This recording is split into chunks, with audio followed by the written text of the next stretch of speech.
Our first speaker is Franz Babl, and it gives me great pleasure to introduce him in the way that he told me to introduce him, which was, I'm a research nerd from Melbourne.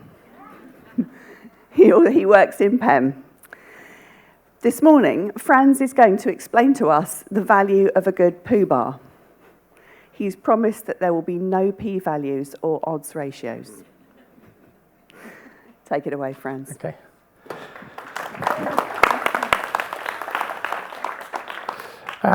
Thank you very much for having me at Don't Forget the Bubbles. I think this, for a research nerd, this is just a fantastic opportunity to talk about research, but from a slightly different angle, and that's what I'm going to do today. The focus is going to be, I'm going to spend a bit of time talking about poo bars and their role in evidence dissemination. And I'm going to talk about the obvious things that come out of papers in terms of evidence, and then sometimes the hidden issues that you want to be aware of or that you want to be looking for when you look at a new piece of research. Poo bars. I think you all know poo bars, right? There are male poo bars and female poo bars. Poo bars tend to be more male and more gray-haired. They can be at big hospitals, ivory towers. They can be at smaller places, offices. And sometimes the poo bars in the smaller places have an outsized impact, right? Because they control where the direction is going. What is a poo bar, you may ask? So poo bar, the term, actually comes from a comic opera, which introduced the term as a character that was in charge of everything, that was had all the fancy offices, fancy titles, Lord of everything, and it's also used as a mocking title for someone who is self-important or locally, regionally important looking. And I do wonder, with me having gray hair and being a speaker at Don't Forget the Bubbles, I may well be a poo bar myself, but I hope you don't think of me as a poo bar. Anyway, I think it's a really interesting issue. When you start out in medicine, in nursing, in allied health, whatever you do, the poo bars play an outsized role in your thinking, right? And then as you go along, you incorporate evidence into what you're doing. And as you go further along, you gain experience, and then you triangulate between the three. And after a while, the poo bars tend to get a bit smaller, but they're still really important in what's happening. Now, when poo bars are in sync with evidence, they are very powerful forces of good, right? They really they move the dial. When poo bars are not in sync or they are operating against the evidence, then it can be a real problem because they stop the clock.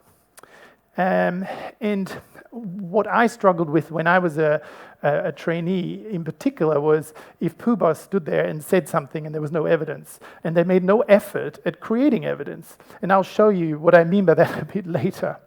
One of my favorite poo bar stories is when metered-dose inhalers were promoted a lot.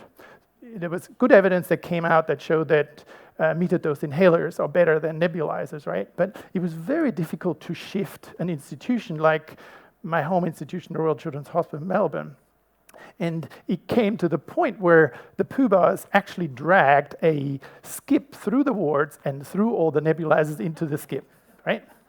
Change of practice, poo bars at their best, right? Funny enough, when you look at the evidence behind this, there is actually really good evidence that, the medical term, the scientific term for poo bar is, what is it? Local opinion leaders. Okay, so local opinion leaders are really powerful tools in changing practice, improving care. more important than educational things, auditing, electronic reminders, etc. These are 4 Cochrane reviews that are put together in that slide. I swear to you, that's the only p-value you'll see. But again, as I said, when I was a trainee, what really bothered me was one of the issues that the local poo bars promoted, and they all had their own concoctions for mouth ulcers in children, Coxsackie virus, herpes virus, etc. And none of them had evidence for it. And I swore myself that when I'm all grown up, I'm going to do a study to look at that, right? And I'll get back to that in a minute. So the way I think of evidence is that evidence really helps you guide your way through, with the family and the children, through that maze that you're trying to navigate. You're trying to avoid the tripwires. You're trying to avoid the traps and the holes in the ground, evidence is trying to create a guidance and guidelines that get you safely through a medical situation or an event. And when most studies, the way they are set up is that you have a key question that is meant to create the evidence, and then you have a primary outcome, the key answer that you're looking for. And then there are also secondary outcomes. What I'm going to talk to you about now is that you really want to think a little bit more broadly about what you read and what seems obvious versus what is hidden behind it, and maybe even more important than that. And I'm going to use a couple examples. I'm going to try and use as many examples as I can from the PREDICT network. We've in the PREDICT network is the Pediatric Research in Emergency Departments International Collaborative, and we've been at this for a while now to try and create evidence where usually in areas where there wasn't much evidence before. And the 3 things I'm going to talk about is what I think are really big research-based changes in practice that for some of you, for many of you, it will be like, oh yeah, well, that's normal practice. But it wasn't a normal practice all that long ago. One is intranasal fentanyl. One is the use of nasogastric fluids for lots of conditions, in particular in bronchiolitis, and then the use of ondansetron. I saw Meredith Boland before. She led a study which I really think is one of these classic RCTs. Is intranasal fentanyl as good as intravenous morphine? Yes or no? Was directly compared in patients with pain in the emergency department. And as you can see in the right upper corner, the drop in pain scores was very similar for morphine and for intranasal fentanyl. Great, right?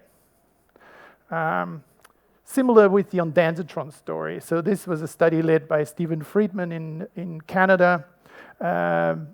Beautiful placebo-controlled trial comparing ondansetron versus placebo in kids with gastroenteritis. And when you look at that underlined bit, it basically says, sorry, I'm told not to use a pointer. The kids were less likely to vomit.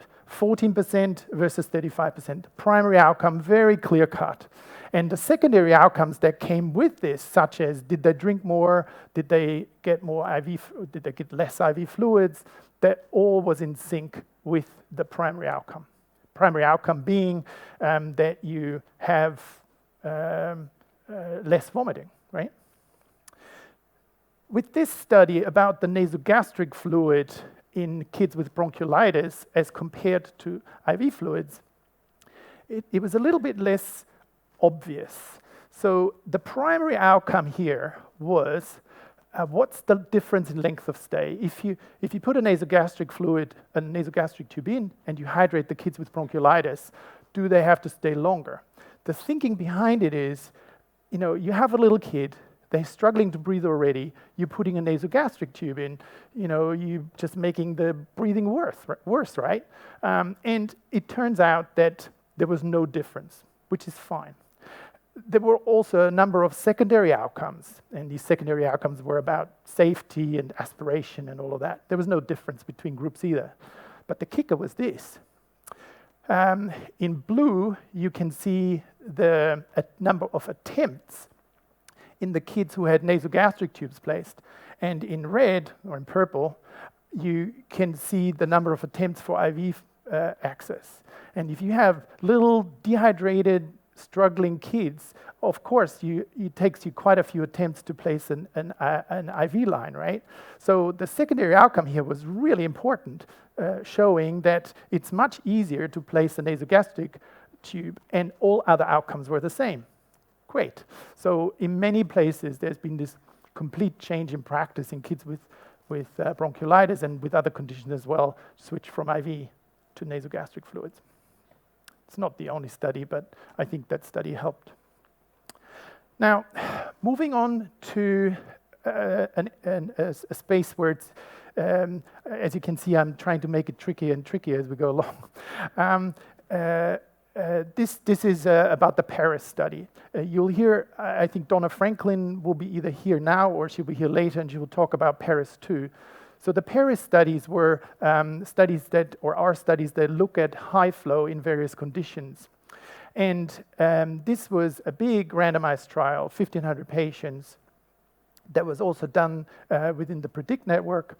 And the headline outcome was that if the kids got high flow, so there were 700 kids who got a low flow, 700 kids who got high flow. If the kids got high flow, they had a lower failure rate. And failure was defined as if the heart rate didn't change, the breathing rate didn't change, they needed more than 40% oxygen, and they had an early hospital early warning tool triggered, right? So, New England Journal paper, great.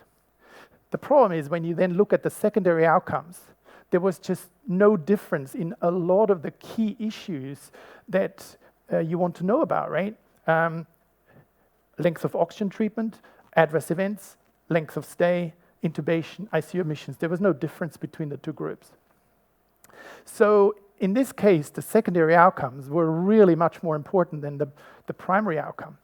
You may be familiar with this curve. I really like this because it just so encapsulates the enthusiasm that I felt about high flow, right? You have a hypoxic kid, you put them on high flow, and therefore you change the course of the disease. Well, you know, it's the hype cycle. You get to the inflated expectations at the top of the cycle, and then the evidence comes in. Well, sorry, before I move on to that, this is a photo of the basement of Royal Children's Hospital. There are 2 storerooms full of high-flow machines, right? I don't know, there's no record as to how often they've been used, but my guess is that the majority of them have never been used. They're all ready to go, ready for high flow. And then, you know, you have results, and these results jibe with other results from other high-flow studies that, you know, it probably was not, it didn't work as well as you thought it would. And then you find, you know, the trough of disillusionment, the slope of enlightenment, and then you kind of get to a new equilibrium of when you use it. And high flow is useful for some kids, but the idea that you change the course of the disease with high flow, that's certainly not true. And, you know, we're able to show that in that study. Okay, moving on to another topic that's in the same kind of bracket of what does, you know, how to think about evidence. And that is eligible patients, excluded patients, and missed patients. When, you know, in PREDICT, we mainly do RCTs. And in order to do a good RCT, you really need to hone down on the specific issue investigating, right? And it has to be really tight, because otherwise the noise around it makes it impossible to find a difference between groups. And I'm just going to give you one example. We've just finished a study on Bell's palsy.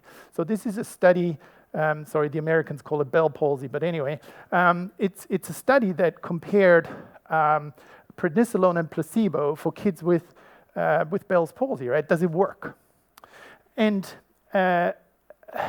we never reached the number of patients that we needed. Why not? Because because of the eligibility criteria and exclusion criteria for that study.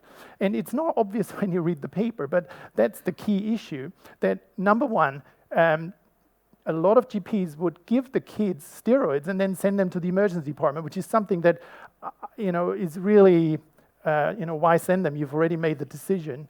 And then also children, Bell's palsy in children is hard to recognize, particularly in young children. They go on for days, and then the parents say, "Do you think something is wrong with him?" And then they rock up. Anyway, this is just something that is not obvious in the paper, but it's a critical issue. Moving on. You may be familiar with the CONCEPT trial. So the CONCEPT trial was another PREDICT study that looked at levetiracetam versus phenytoin for second-line management of status epilepticus. Up to that point, there was no evidence in that space. What it showed is that phenytoin and levetiracetam had similar cessation rates 5 minutes after you've given them. Okay, what happened? It was incorporated in APLS guidelines. It includes levetiracetam now. It was incorporated into the Eastern Seaboard guidelines, CPGs, right? It's part of what our current practice is in many places. What we then need to realize is that sometimes this is not the whole story. There is another story behind this, which is hiding in plain sight, and we're trying to excavate this now. You can't read this because it's too small print, but this is the flow chart of the study, and it starts at the very top of the CONSORT flow chart with the number of patients who had convulsive status epilepticus, right?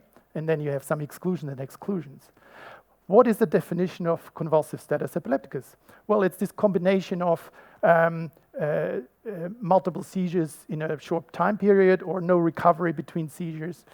But when we looked as part of the PREDICT process where we're trying to explore, do we actually change practice at the coalface? We looked at this at RCH in Melbourne, and we looked at a year's worth of seizures. 1,500 kids had seizures. 100 of them had phenytoin or levetiracetam or a drug, some long-acting drug like this. And then when we looked at the kids who had status epilepticus, most of them had levetiracetam. Great. People are actually using what I'm always surprised when people use the research we're doing. It's great. It's really exciting, right? The problem is that we realized that most of the second-line drugs weren't used for status epilepticus. They were used for something called seizure clusters, which didn't fulfill criteria for status epilepticus. They were never investigated in the CONCEPT trial. They were never investigated in the other trials in that space, like the ECLIPSE trial in the UK or the ESET trial in the US. They were excluded because they didn't fulfill criteria.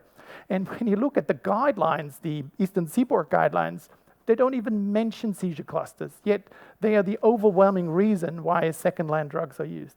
So just another hint as to, you need to look behind the obvious story to find out what's really going on. Okay, now finally, back to the magic mouthwash.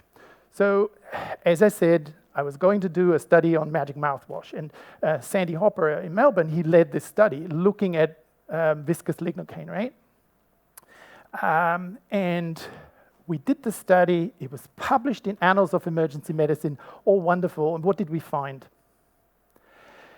There was no difference in the kids who had placebo and the kids who had lignocaine with mouth ulcers. We were just absolutely crestfallen. It was terrible, right? All that effort that went into this, and these are all miserable kids. I tell you, they're all miserable kids, and the parents are on their, last. Anyway, what was going on? I'm still convinced that lignocaine works, right? In mouth ulcers, it's perfectly safe as well.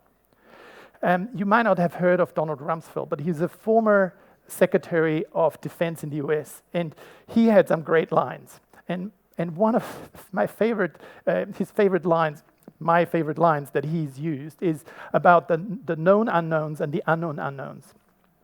And in research, you sometimes come up against the unknown unknowns. And this is a classic example. You just don't get the whole story. So what I think happened is that there were two things that we missed. One is that the emergency nurses, they are so fantastic. Even if the parents come in and said, this kid hasn't had a sip in 12 hours, they are able to coax the parents and they're able to coax the kids to drink, right? So they all drank 9 mils per kilo, which is not an unreasonable amount, 90 mils, right? But then what happened is the kids who were cranky before, they stayed cranky. And the kids who were cranky before and had lignocaine, the pain was gone and they fell asleep. We realized that halfway through the study, but we hadn't collected this in any systematic way. So I'm convinced lignocaine works, but they fell asleep. They were happy. Patient-centered outcomes, right? So just to pull this all together, beware of poobahs. Poobahs can be good, poobahs can be bad. Evidence is king, but make sure you look behind the headline figures as to what's really going on. And I'm happy to answer any questions or emails. Thank you.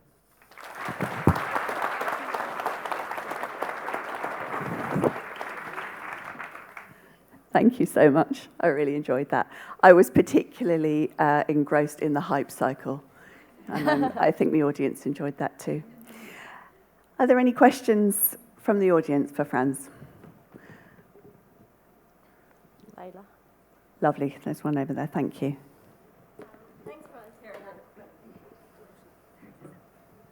Thanks, Franz, for that inspiring talk, as always. Can I ask how you, as the evidence guru, don't get influenced by the N=1, especially in a busy winter season, and it's going to be viral, for example, but you've heard the stories where they come back again and again and again, and if somebody had just been prescribed that antibiotic, you could have avoided sepsis, for example. How do you, I guess, especially a busy period, go back to the let's not get influenced by the N=1 or 2? Yeah. Nobel Prize, here we come. I appreciate your question. I think it's right on target. It's a big, major issue. And when you follow the newspapers, this is the story, right? How do you pick that one patient? I think you have to do the best you can, triangulating between poobahs, the advice of experienced colleagues, evidence, and your experience, and try and find the best mix. I don't have any specific tricks beyond this. I think the important thing is that you really want to stay away from the trap of just responding to anecdotal evidence. You need to go back to square one. What does the evidence actually show, and how does that jibe with your experience to find the middle ground of not getting panicked into doing things that in the big picture are not useful. Thank you. Anyone else give me a big wave, because it's quite bright up here. I can see did I see a wave up there? Yeah. Thanks, Ben. No, but just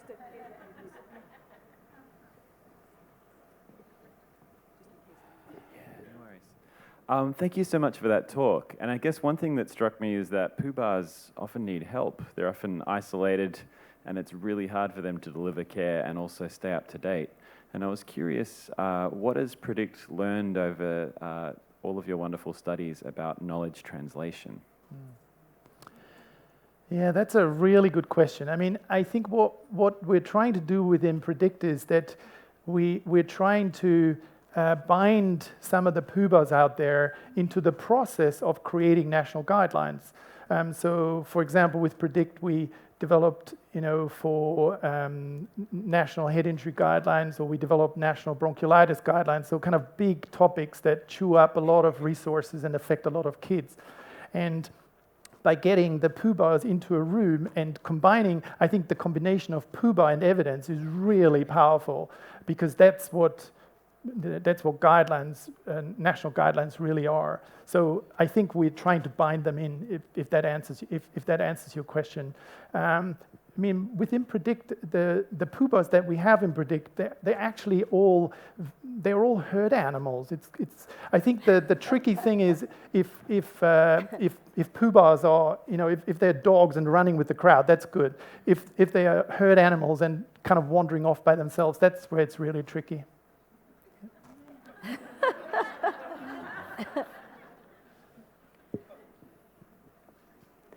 Anyone else? Go for the large waves for me.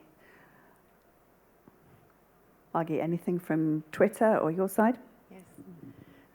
Thanks, Franz. So just leading on from that last question, there are a few people who are really interested in your thoughts about changing practice and how you actually get people to look at the evidence, not just the grand poobahs, but everybody actually accessing the evidence. Evidence moves quickly, you're generating evidence quickly. How do you actually translate? No one looks at clinical guidelines on a computer. Well, they do sometimes, but changing practice, how do you get people to access the evidence? Yeah, I mean, within Predict, I'm not an implementation scientist or specialist, but we recognize this is a very important topic. So you may be familiar with the study, and you may have participated in a study where we did a cluster randomized trial and either just provided the guidelines for bronchiolitis saying, don't use steroids, don't use adrenaline, don't use Ventolin, don't use chest x-rays, don't use antibiotics, right? Just tell them these are the guidelines, versus a program that included involving the local poobahs, material and audit feedback. And it made a big difference, published in JAMA Pediatrics, great. I think we're still in our space of acute care pediatrics, we're still trying to work out what is it that works and what doesn't work. But it's probably going to be a combination that involves the poobahs and guidelines and an implementation element to this. Just as an aside, I think implementation has to be targeted towards the condition and what the change is. You saw the example in my talk on introducing levetiracetam. There was no implementation process with it, and yet within 7 months, practice had changed across the country because it was part of APLS and because it was part of the Eastern Seaboard guidelines and other guidelines as well. So people were hungry for that evidence, they were primed for it, and it's kind of an obvious thing to change. Yeah. Anything else? In which case, you gave us a little teaser about the Bell's palsy and prednisolone. What is the answer, Franz? All right.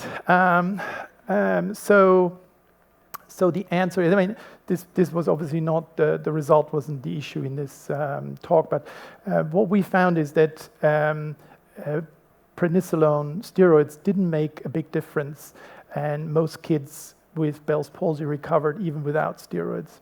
I think that's the bottom line. Details to be seen on PubMed. You heard it here first, folks. Let's say a big thanks to Franz again.